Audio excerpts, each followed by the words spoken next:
porque a Comissão de Constituição de Justiça e Justiça, claro, da Câmara dos Deputados, a CCJ, a famosa CCJ, deve começar a analisar hoje a PEC das drogas. Então, vamos para Brasília, mais um giro na capital, com a nossa repórter Luciana Verdolim, que tem sempre todas as informações, a melhor apuração desse Brasil com a nossa Luciana Verdolim. Muito bom dia. Bom dia, Marinho. Bom dia o pessoal que está no estúdio, que está acompanhando a gente. Olha, na verdade, essa PEC é uma resposta ao Supremo Tribunal Federal, que está avançando na descriminalização do porte de drogas no país, principalmente da maconha. O Supremo está definindo, inclusive, qual que é o percentual, quantas gramas, 25, 60 gramas de maconha seria considerado usuário de drogas e não traficante. Por conta disso, o Congresso Nacional está se unindo, já foi aprovado dentro do Senado Federal essa PEC, agora vai ser analisada pelos deputados e a ideia é a seguinte, é não fazer mais essa diferenciação em torno do traficante e do usuário. No máximo, a diferenciação vai ser com relação a penas. O traficante terá uma penalidade muito maior do que o usuário, mas as duas situações serão consideradas crimes de acordo com a proposta de emenda constitucional que já foi analisada e aprovada pelos senadores, agora vai ser analisada na Comissão de Constituição e Justiça da Câmara. O governo evita interferir. Lá no Senado Federal, o líder do governo no Senado, o senador Jacques Wagner, disse que dependia do entendimento de cada um, que o governo não ia recomendar voto sim ou voto não, e a expectativa é de que o mesmo aconteça agora na Câmara dos Deputados. O relator é o deputado Ricardo Salles e tudo indica que ele não vai fazer alterações na proposta que veio do Senado para evitar de ter que voltar novamente para o Senado e garantir uma aprovação rápida da matéria também na Câmara. Por que é preciso de agilidade? Porque o Supremo vai voltar a analisar o caso a partir de julho, uma vez que foi feito um pedido de vista pelo ministro Dias Toffoli e já tem 5 ministros do Supremo Tribunal Federal favoráveis à descriminalização. Essa aí é a queda de braço, a grande reclamação do Congresso Nacional de que o Supremo estaria interferindo, o Supremo estaria legislando em ações que não deveriam passar pelo Judiciário e sim pelo Legislativo. O que se comenta aqui em Brasília, o Marinho, é que muitas vezes não votar também, não definir, não se posicionar com relação a uma determinada questão, isso dentro do Congresso Nacional também é um posicionamento, também é uma decisão que é tomada por deputados e senadores. Nesse caso, a queda de braço está instalada e o Congresso Nacional deve aprovar a questão da tornar crime, manter a criminalidade na questão de usuários e traficantes apenas com penas diferenciadas. Muito bem, Luciana, sem dúvida concordo contigo.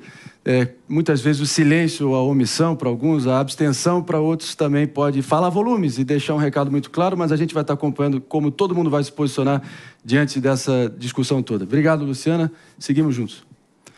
E claro que a gente vai vendo essa situação toda se arrastar e uma conclusão para mim está clara que o Brasil é muito confuso, para dizer o mínimo, onde a anormalidade é a norma, como eu sempre digo. De um lado, os caras estão aí querendo proibir uma coisa que já é proibida. Do outro, o STF querendo decidir a quantidade de maconha que uma pessoa pode levar com ela, como se tivesse qualquer coisa na Constituição que dissesse quanta maconha uma pessoa pode ter no bolso.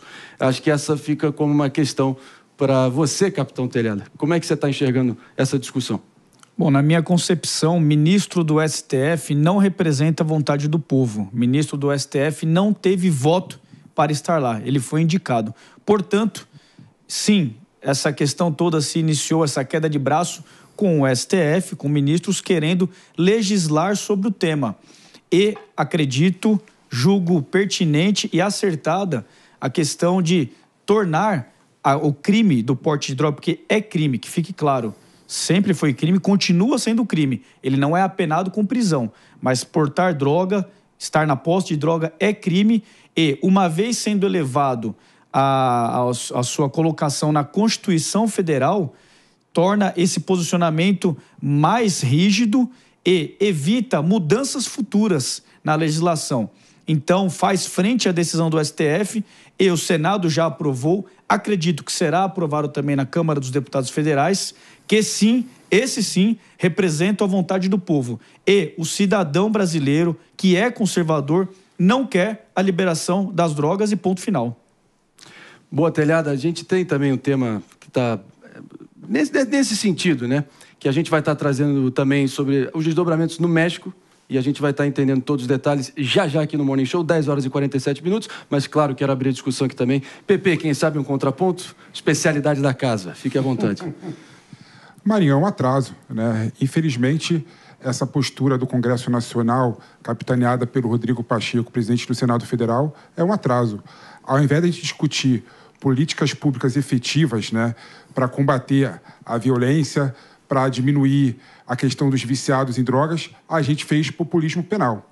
Então, essa postura do Congresso Nacional não vai resolver em nada a questão das drogas no Brasil e, além de tudo, não deixa de bater de frente com o STF. O que parece, no meu modo de ver, é que o Congresso Nacional está fazendo birrinha em relação ao STF. E, ao invés de mostrar uma superioridade institucional, acaba sendo rebaixado, parecendo jardim de infância, não é? Olha só o nível que nossos parlamentares fizeram. É o artigo 5º da Constituição Federal, que é um artigo positivo, né, que está lá, assegura o direito à propriedade, assegura o direito à vida, está colocando de forma casuística um direito negativo, né? É crime o porte e uso de drogas. Ou seja, topologicamente e pragmaticamente, esse artigo e esse proposta de emenda constitucional é uma bizarrice.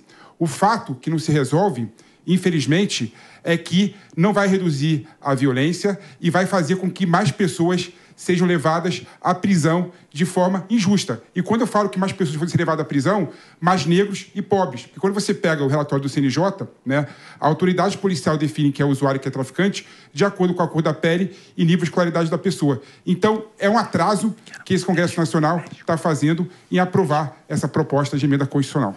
Mano Ferreira.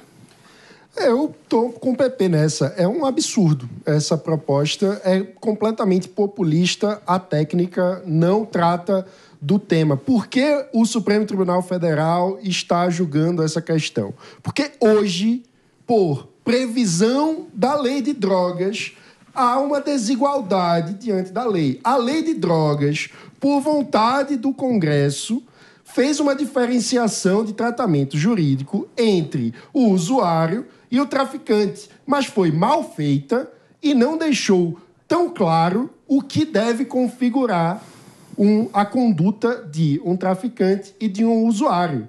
Então, hoje, sendo aplicada esta lei que está em vigor, foi constatado por relatório do CNJ, fazendo levantamento de todos os casos de condenação por tráfico de drogas, que há casos em que, ausentes outros elementos comprobatórios de que o acusado se trata de um traficante, há diferença de tratamento em função da quantidade de droga sendo portada pela pessoa. O levantamento que o PP mencionou. Ou seja, fazendo com que pessoas, na prática, ricas e bem escolarizadas, sejam tratadas como traficante apenas com a quantidade de drogas maior do que se pessoas que são pegas na mesma situação, sem outros elementos comprobatórios no processo, que tem um porte de drogas menor e é tratado como traficante. Ou seja, a gente está falando de uma desigualdade diante da lei. Ao levar, basicamente, o mesmo texto que está na lei atual para a Constituição, primeiro, o Congresso sequer enfrenta o problema fundador. Continuará havendo desigualdade diante da lei, continuará havendo, portanto, a necessidade do Supremo disciplinar qual é a forma correta da Justiça tratar esses casos, porque a desigualdade diante da lei é um problema absurdo que está previsto na Constituição. Então, é um retrocesso gigantesco que não ajuda em nada o país. Imagino que há controvérsias, especialmente vindo do Rio de Janeiro. Mota, é por aí? Não é por aí? E se não for, por quê, meu caro Mota? Olha, tudo que foi dito pelos meus colegas tem grãos de verdade. Agora, a gente precisa alinhar esses grãos aqui. Eu não acho que o Congresso, com essa medida, com essa PEC, está resolvendo essa questão das 50 gramas. Não, o Congresso está criando uma barreira contra um problema futuro, que muita gente acha que é uma questão de tempo. Eu acho isso, que é uma decisão que libere efetivamente as drogas no Brasil. Nós estamos inequivocamente caminhando nessa direção, uma direção na qual os Estados Unidos também já está caminhando, com resultados terríveis. O número de pessoas que morrem de overdose nos Estados Unidos hoje é mais do que o dobro do número de pessoas que morrem por armas de fogo, incluindo suicídios. Essa tentativa de forçar a pauta da legalização das drogas, ela afronta a maioria dos brasileiros. Algumas pessoas não gostam de ouvir isso, mas é a realidade. Ande pelo Brasil, converse com a maioria das pessoas, você vai ver que a última coisa que a maioria das pessoas quer na sua família é alguém usando droga. Por que isso? Por duas razões. A droga tem duas características. Primeiro, ela causa um prazer imenso, uma sensação maravilhosa de bem-estar. O problema é a segunda característica. Ela causa dependência. É por isso, meus amigos, que a maior parte dos países do mundo fez um tratado no início do século XX proibindo as drogas por causa da dependência. Essa dependência química, ela leva o ser humano a cometer atos impensáveis para poder saciar a necessidade da droga. Quem já conhece um caso de dependente químico na família sabe disso. O dependente químico, ele não estraga só a vida dele, não. Ele estraga a vida de todos ao redor dele. E a maconha é inequivocamente um primeiro passo nessa estrada. Eu já vi aqui, meus amigos, eu praticamente todos os dias na praia vejo gente fumando maconha ao ar livre. E eu já vi às 7 horas da manhã de uma segunda-feira, eu documentei isso. 3 garotos, nenhum tinha mais de 14 anos. Às 7 horas da manhã de uma segunda-feira, fumando maconha na praia. Aí eu pergunto a vocês, o que esses garotos fizeram no resto do dia que eles começaram fumando maconha na praia? Que futuro esses garotos vão ter? O que eles vão ser quando crescer? A gente não pode fechar os olhos para essa realidade. É por não fechar os olhos para essa realidade que na Suécia o consumo e o porte de drogas é crime, punido com pena de prisão. Eu falei sobre isso numa audiência da qual eu participei na Câmara dos Deputados sobre essa PEC das drogas.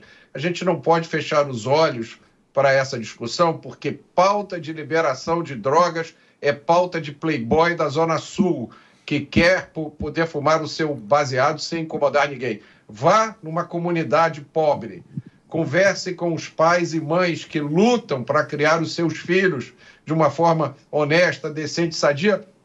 Pergunta o que eles acham da liberação das drogas. Quanto a essa história de 50 gramas, 40 gramas, isso é uma discussão completamente sem qualquer sentido. Se o uso de drogas é crime, e isso está na legislação, tem que ter uma pena. Hoje essa pena você leva uma bronca do juiz, você paga uma cesta básica ou nada. Então, efetivamente, é um crime que não tem punição. Eu já sugeri que o Congresso tomasse alguma atitude em relação a isso. Evidentemente, se você quer que as pessoas não usem drogas, você tem que punir o uso de drogas.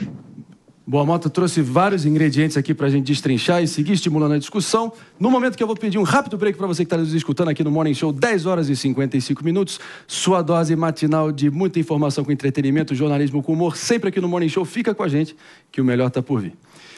E é claro, abrindo a discussão em breve aqui para o Fabrício PP, que já estava aqui em sobressalto, se coçando, doido para fazer o contraponto, o próprio Telhada também, a discussão é boa, mas eu vou trazer mais um ingrediente aqui. Vamos para os Estados Unidos, que como o Mota bem mencionou, já é uma espécie de laboratório nesse sentido, muito mais... já está indo nessa direção. Estamos falando de 38 dos 50 estados, além, claro, do Distrito de Colômbia, onde a capital Washington, D.C. fica localizado, já liberou o uso de maconha em algum grau, da cannabis, né?